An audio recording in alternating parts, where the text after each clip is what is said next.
The shocking breakup between Trent Alexander-Arnold and Liverpool, which happened barely half a year ago, is no longer just a headline. It has already turned into a classic lesson in how tactical mismatch can break even the strongest bonds in modern football. It was a decision made too quickly and too emotionally, but its consequences have been deep, structural, and long-lasting, weakening a club in the middle of a transition at Anfield and stalling the growth of a generational talent in Madrid.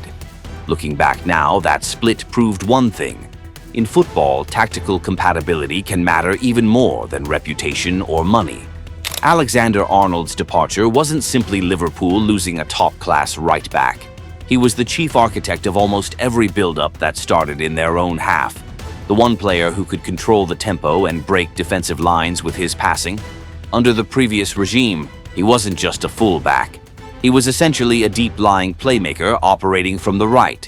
The key difference was the freedom he had to drift into central areas whenever Liverpool had the ball. That movement gave the team a solid build-up structure, turning him and the holding midfielder into the first distribution duo.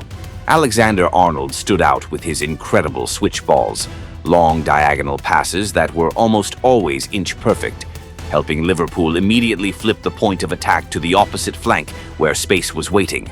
It was one of the main weapons against low blocks, forcing opponents to stretch and lose shape.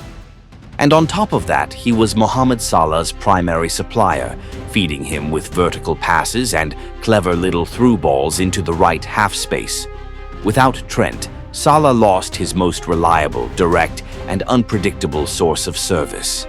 Without Alexander-Arnold, Liverpool suddenly found themselves facing a double problem: a lack of creativity in the first phase of play, and a dramatic drop in their ability to beat the press.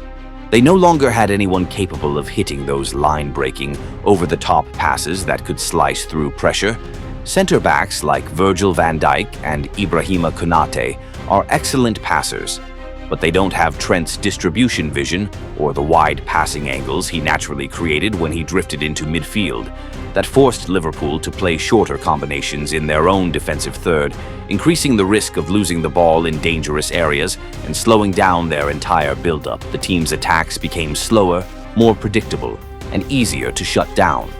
The replacements, Joe Gomez and Connor Bradley, brought either stability or energy, but none of Trent's control or creativity. Liverpool lost that spark of unpredictability and had to lean far more heavily on their midfielders and forwards to create chances, piling even more pressure onto them.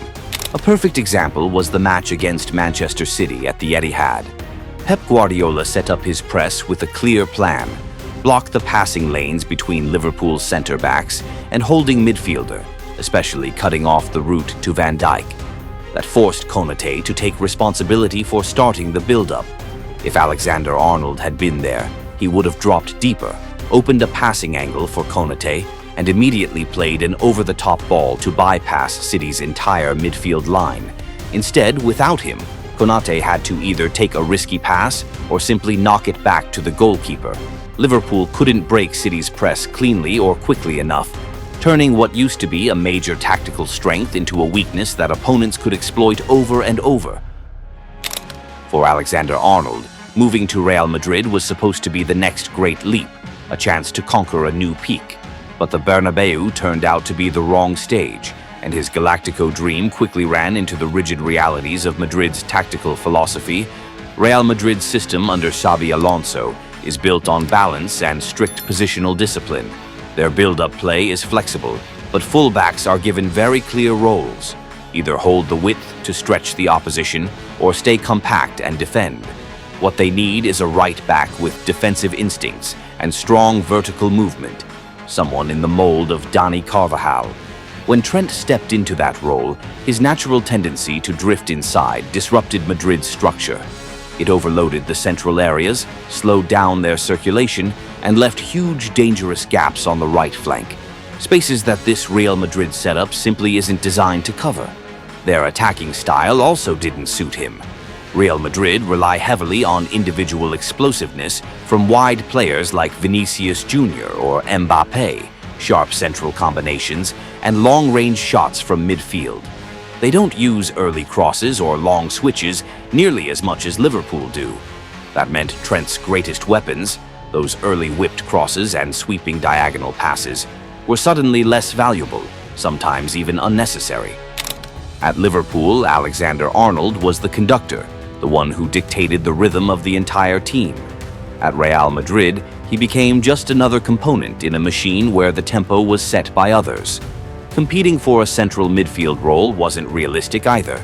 Madrid's midfielders are complete, physically dominant, defensively strong, and able to control games on their own, areas where Trent, with his long-standing defensive weaknesses, couldn't match up. And while La Liga is slower than the Premier League, Spanish teams are far more systematic in targeting individual weaknesses, with Trent no longer allowed to push high and influence the game offensively to compensate for his defending. His vulnerabilities in one-on-one situations became even more exposed. In the end, Alexander-Arnold has become an expensive substitute, a world-class talent held back, stuck without a clear role, slowly losing the identity that once made him special. He's fading not because he declined, but because he's trying to fit into a role that was never meant for him. This breakup will be remembered not for the transfer fee, but for what it represents. The clearest reminder of how much a tactical system can shape an individual player's career. Liverpool and Alexander-Arnold once formed a perfect symbiotic relationship. Liverpool gave him a structure that masked his defensive flaws and amplified his playmaking genius. Trent gave Liverpool a unique creative engine, turning the right-back position into one of their most dangerous attacking weapons.